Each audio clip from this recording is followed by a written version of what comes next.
Yes, sir. Yes. Okay.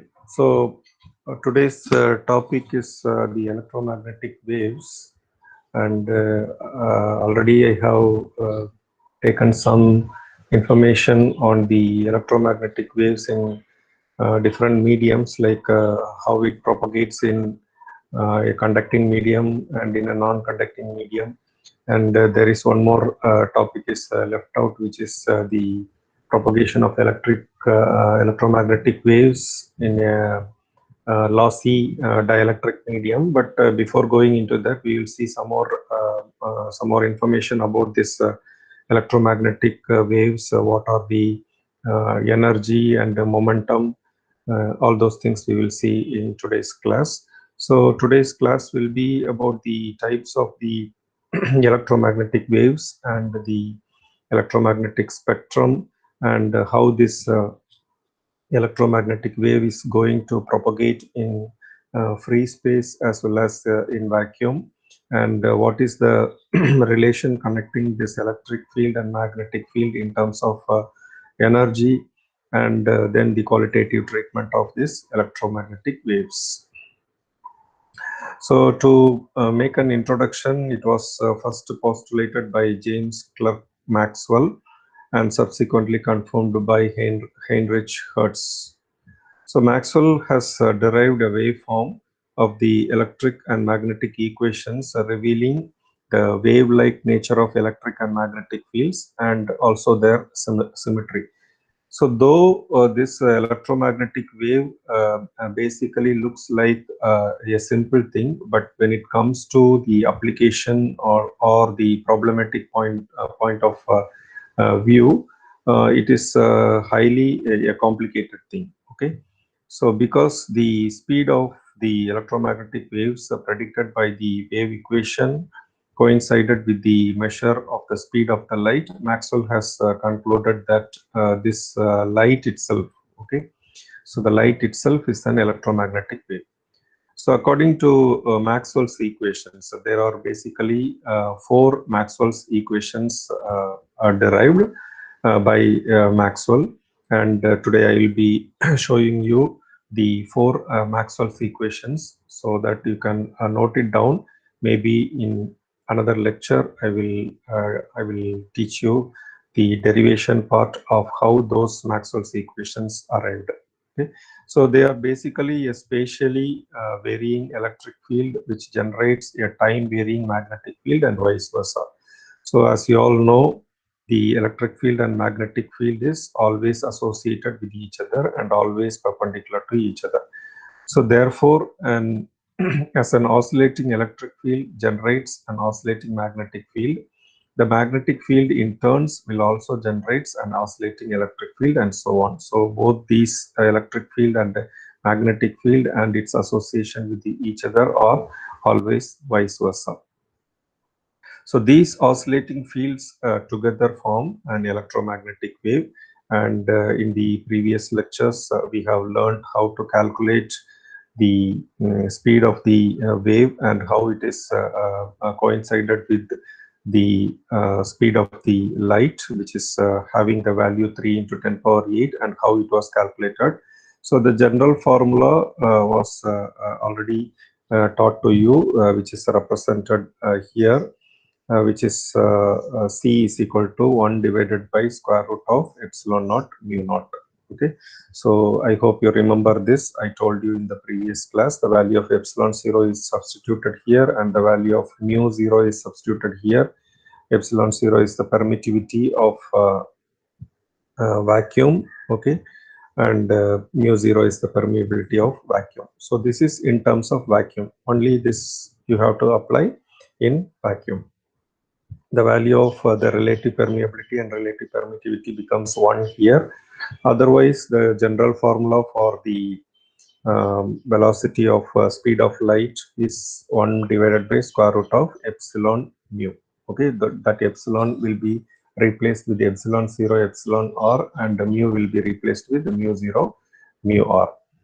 So if you substitute the value of epsilon r as 1 and mu r as 1 because in vacuum those values are 1. So ultimately the value of the speed of light in vacuum becomes approximately equal to 3 into 10 to the power 8 meter per second, which is giving a confirmation that the speed of the light calculation is correct, right?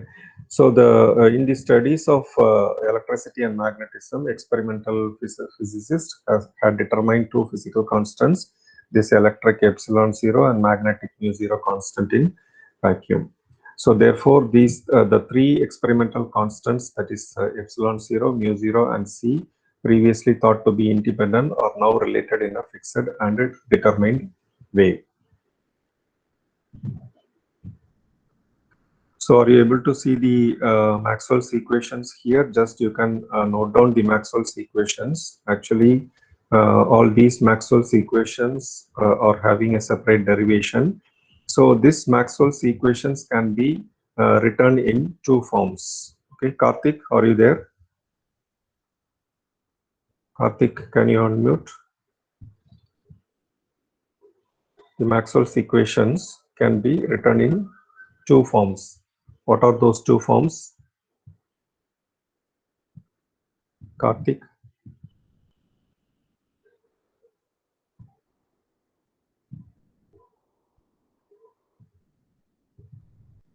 Karthik, are you there?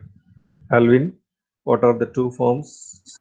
One is differential form, and another one is integral form, sir. Yes. So these differential forms and integral forms are related with the Gauss law, and this can be formulated in terms of the free charge and current. So in this particular slide, the formulation of these Maxwell's equations are given in terms of free charge and current. Please try to note down these equations in this particular tabular column so that you can easily remember this well. Normally, these Maxwell's equations, as I told, it was divided into 4. So that means you can simply remember two equations will be for electric field and the two equations will be for magnetic field. Okay. So if you see the differential form column, you will see the first equation is del dot D is equal to rho. So D is the displacement current and rho is the charge density, right? So this displacement current can be replaced with the electric field, isn't it? Already you know the equation.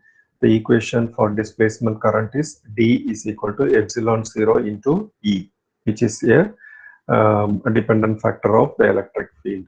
So the first equation is related with electric field. Then the second one, okay, the second one in the differential form, you can see it is del cross E is equal to minus dou B by dou T, right? It means the cross product of the electric field is equal to the negative value of the derivative of the magnetic field, that is minus dou B by dou T. So this is also a equation representing the electric field. See only the left hand side. So the first equation and the second equation is for electric field. Similarly, if you see the third equation, it is written as del dot B is equivalent to 0. It is B means the magnetic field. Okay, so del dot B is equal to 0. And if you see the fourth equation, it is a del cross H is equal to capital J plus dou D by dou T. So it is the cross product for the magnetic field strength, which is equivalent to J. The J is nothing but the current density, which can be calculated using sigma into capital E plus dou D by dou T. So just try to remember these four equations in differential form. The first two equation is for electric field and the second two equations are for the magnetic field. So how to write this? You see the first and the third equation, it is the dot product, and you see the second and fourth equation, it is the cross product. Okay, right? So you have to remember these equations. Actually, these differential forms of these equations are derived from the Gauss law. The first equation is derived from Gauss law. The second one is for Gauss law for magnetism. And the third one is derived from the Faraday's law of induction. You all know about that law. and the fourth one can be derived from the Ampere's circuital law with some small corrections done by Maxwell. So from Maxwell's corrections, you can write these equations. The same similar type of equations can also be written in the integral forms. Only thing is the integral symbol will come here, whether it is a single integral or a double integral. It depends upon the type of the problem. So you can see the first equation, compare the differential form and integral form. You will see that d dot dA is equivalent to the charge. Okay, so charge is represented in terms of voltage, so volt. So this is the first equation. So the displacement current over a particular area, okay, over a particular area, that is the volume is dV, dou V, over a small volume dou V can be equated to the total charge present in that particular system. Similarly, see the second equation and compare it with the second equation of the differential form. It is for the electric field and it is a cross product. It is written as integral over ds E dot dl is equal to minus dou phi by dou t. So this minus dou phi by dou t is nothing but the rate of change of flux, because phi is called as the flux. Okay, so the negative rate of change of the total flux produced throughout the system. And see the third equation and compare it with the differential form. You can write it as integral double integral over the volume dV B dot dA is equivalent to 0. Just you take the magnetic field B dot dA represents on a particular area, small area. On that particular area, how much field magnetic field is exerting outside, which is equivalent to 0. So this was derived from the Maxwell's Paradise equation. And finally, the fourth equation, the integral form of the fourth equation is integral over ds h dot dl. Okay, so you can see the you can compare the second equation and the fourth equation. It is the second equation is for E dot dl and the fourth equation is for h dot dl. So both these electric field and magnetic field are calculated over a line element, small line element dl, so which is equal to I plus dou phi by dou t. Okay, so here I represents the current. Okay, and you all know about this del symbol. Del can be written as dou by dou x of x plus dou by dou y of y plus dou by dou z of z. And if you wanted to calculate a divergence of V or div V, it will be simply dou Vx by dou x plus dou V by y by dou y plus dou Vz by dou z, which is equivalent to del dot V. Similarly, if you wanted to calculate del cross V, just take the matrix form and you write the matrix form in this way, and simply you can calculate the curl form of V. The same formulation can also be written in terms of the total charge and current. See the previous one, it is a free charge and current. Here it is again formulated in terms of total charge, right? So in that case, a small slight modification will be can be done here. See the first equation, it is a del dot D is equal to rho. Now substitute the value of capital D here as epsilon 0 E. What will happen to this equation? It will become del dot epsilon 0 E into rho F. So if you write like that, then again bring that epsilon 0 to the right side. It will become del dot E is equal to rho divided by epsilon 0. Similarly, Gauss law for magnetism, the previous equation, the second equation is the same. Here also the same. The third equation is the same. And see the fourth equation in terms of free charge, it is del cross H is equal to J plus dou D by dou T. Whereas if you see here, it was changed as del cross B. How? See here, what is the relation connecting capital B and H? you know capital B is equal to mu 0 into H. Now you are going to substitute that B mu 0 into H in this equation and bring the mu 0 to the right side. This equation can be written as del cross B is equal to mu 0 into J plus mu 0 into epsilon 0 into dou E by dou T. That means here this dou d by dou t in this place also in the value in the place of capital D we have substituted epsilon 0 into E here, so that finally the differential form, that is the fourth equation for the differential form for the fourth Maxwell's equation, can be written in this way, which is del cross B is equal to mu 0 j plus mu naught epsilon 0 into dou E by dou t. The same things can be applied in the integral form also. Wherever required, you replace the capital D with the epsilon 0 into E and slightly modify this. You will get this particular first equation. The second equation is the same. The third equation is the same. Then again the fourth equation. So see here it is H dot dl. So you are going to replace this H with the B, so that it will become B dot dl is equal to mu naught is plus mu naught epsilon 0 into dou phi by dou t. Okay, I'll give you 1 minute time.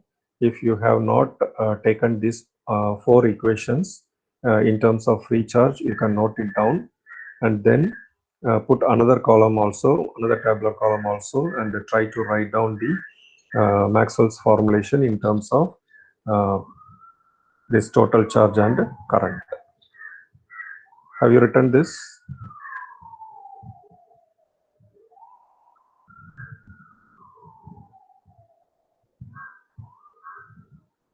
I will give you 1 minute time. You can note it down.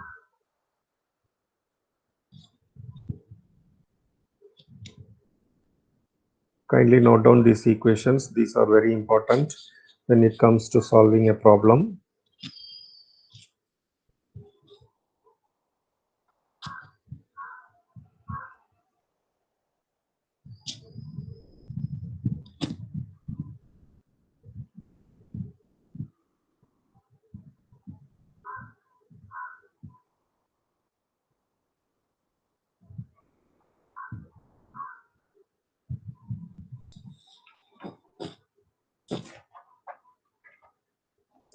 Noted? Yes, sir. Okay.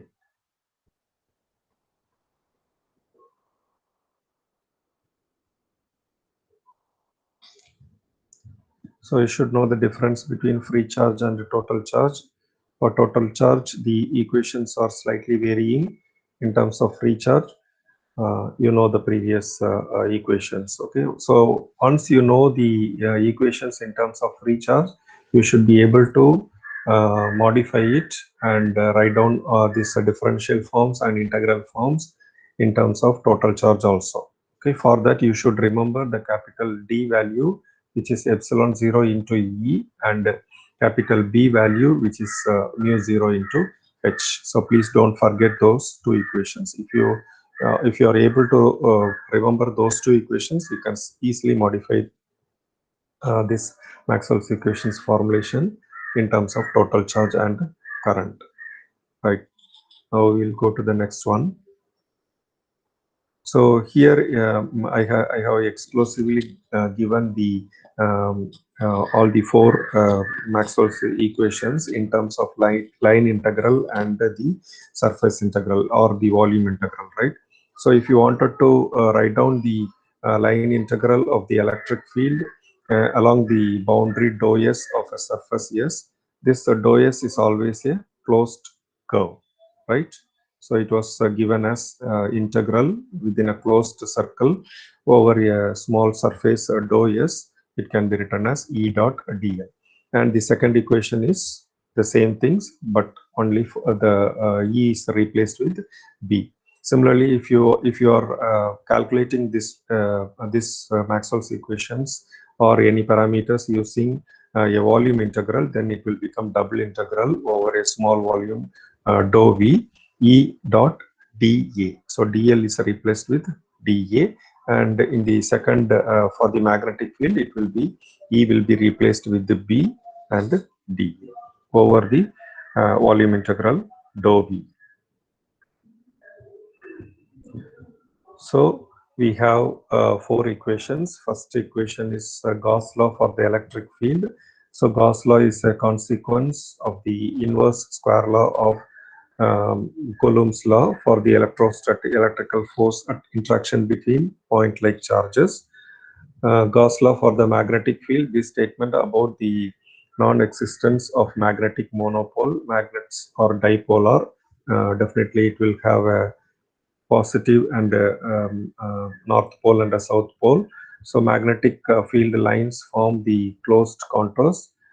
Similarly, the Faraday's law of electromagnetic induction, this is a statement about how charges in magnetic flux produce the non-conservative electric fields. And finally, the Ampere's law statement is that magnetic fields are caused by electrical conduction currents or by a changing electric flux. That means via the displacement current capital D. So this slide is giving you the view of the entire electromagnetic spectrum. So maybe in spectroscopy also you might be explosively studying about this entire electromagnetic spectrum, and we are having long waves, then radio waves, then infrared waves, then ultraviolet rays, X-rays and gamma rays.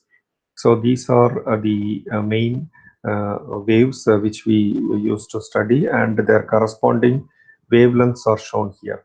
So here in this picture you can see that the visible light spectrum, right?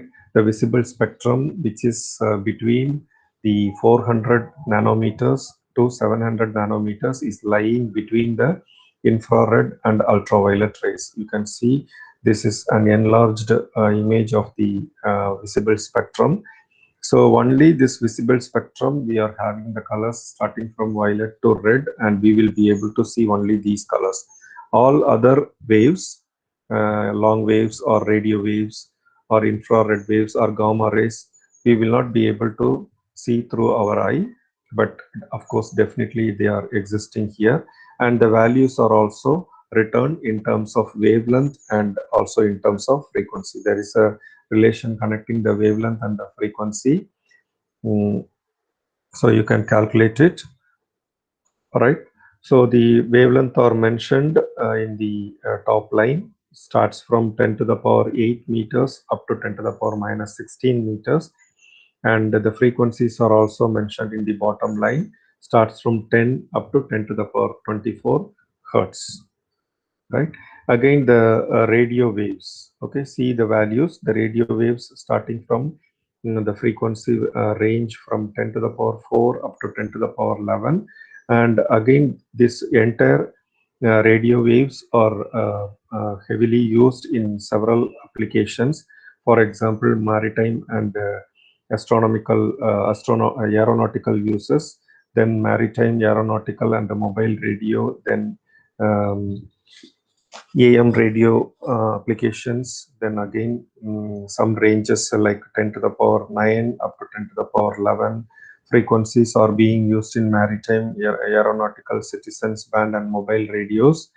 And then in terms of TV channels, we are using the frequency range starting from 10 to the power 8 between 10 to the power 8 and 10 to the power 9. So these radio waves are having several applications. So how to generate this electromagnetic wave? Basically, these electromagnetic waves can be simply generated using an oscillator. Yeah, if I remember, you might have used one. You might have done one experiment for producing a longitudinal wave and a transverse wave. Do you remember that experiment? In your UG, you have done that experiment, producing a longitudinal wave as well as a transverse wave. Can any one of you tell me what is the experiment? Catherine, Nancy, Meera,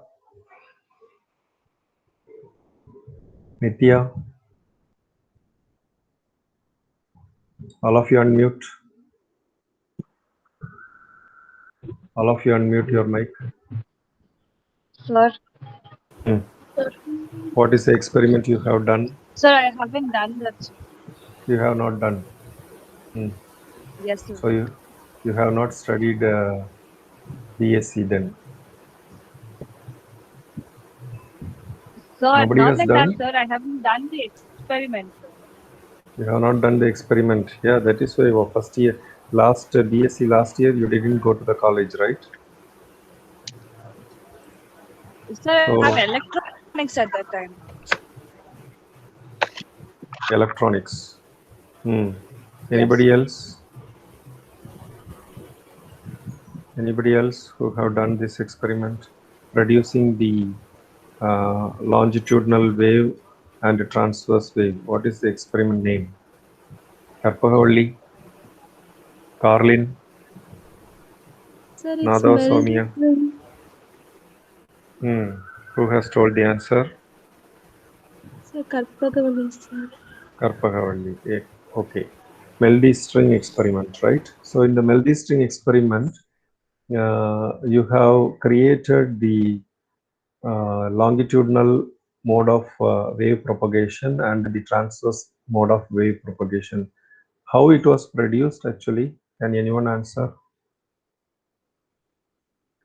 The waves are being produced only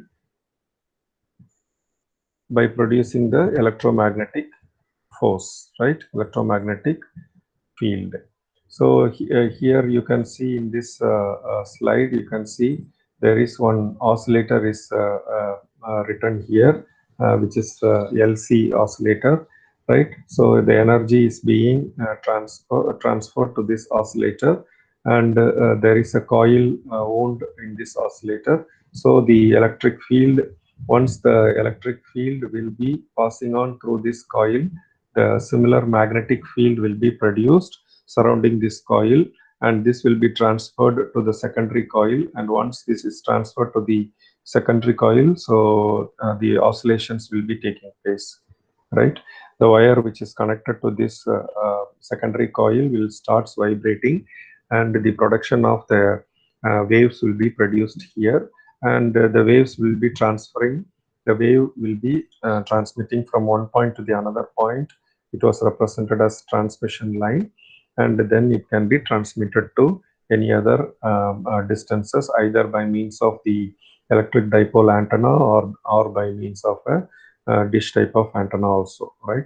So an arrangement for generating a traveling electromagnetic wave in the shortwave radio region of the spectrum, an LC oscillator produces a sinusoidal current in the antenna, which will be generating the wave, and P is a distant point at which the detector can monitor the wave traveling past it. Okay, so you can assume the waves are being produced. For example, if I am talking from here, my voice is in sound energy. Sound energy is converted into the electrical energy.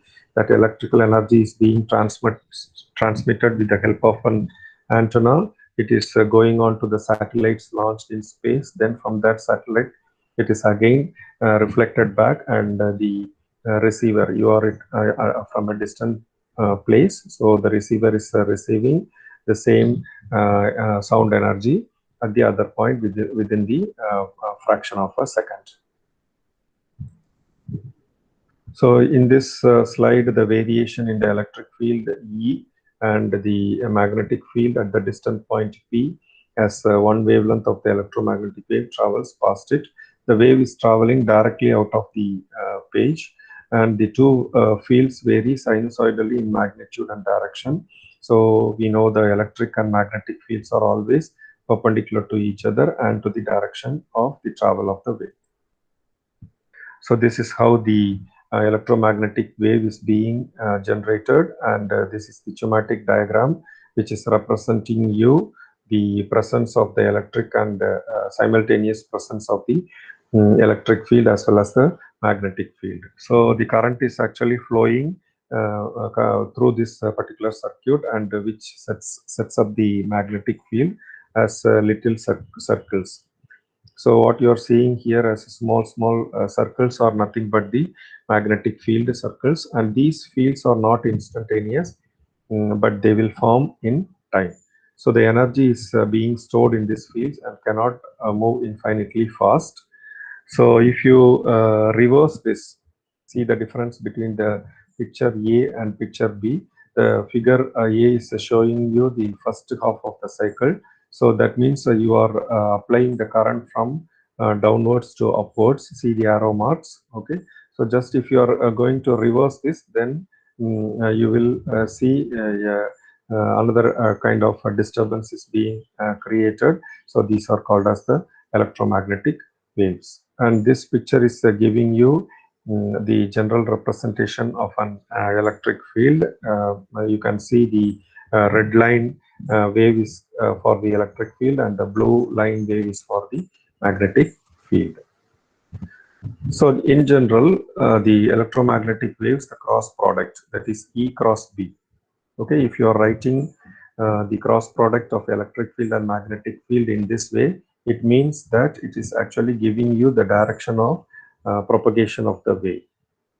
So assume that the electromagnetic wave is traveling toward the positive point P in the direction of the x-axis, then the electric field is oscillating parallel to the y-axis, and the magnetic field is oscillating parallel to the z-axis. So if you write it like this, you have to mention it as EY, because the electric field is oscillating along the y-axis. So this equation has to be written as E suffix y is equal to E0 sine kx minus omega t. Similarly, the magnetic field equation has to be written as B Ez is equal to B0 sine kx minus omega t. So E0 is the amplitude of the electric field, B0 is the amplitude of the magnetic field. So E0 by B0 is equal to C. And omega is equal to angular frequency of the wave, and the k is equal to angular wave number of the wave. Okay, I will stop here. So let's continue about this the transmission of energy in the next class.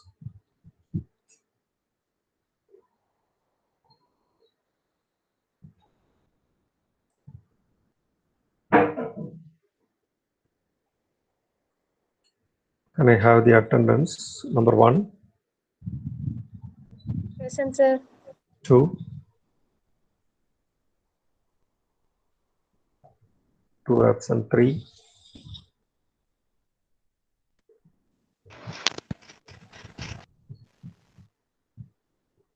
4, Present, sir. 5, Present, sir. 6, Present, sir. 7, Present, sir. 8, Present, sir. 9, Present, sir. 10, Present, sir. 11, Present, sir. 12, Present, sir. 13, Present, sir. 14, Present, sir. 15, Present, sir. 16, Present, sir. 17, 17. Okay, 18,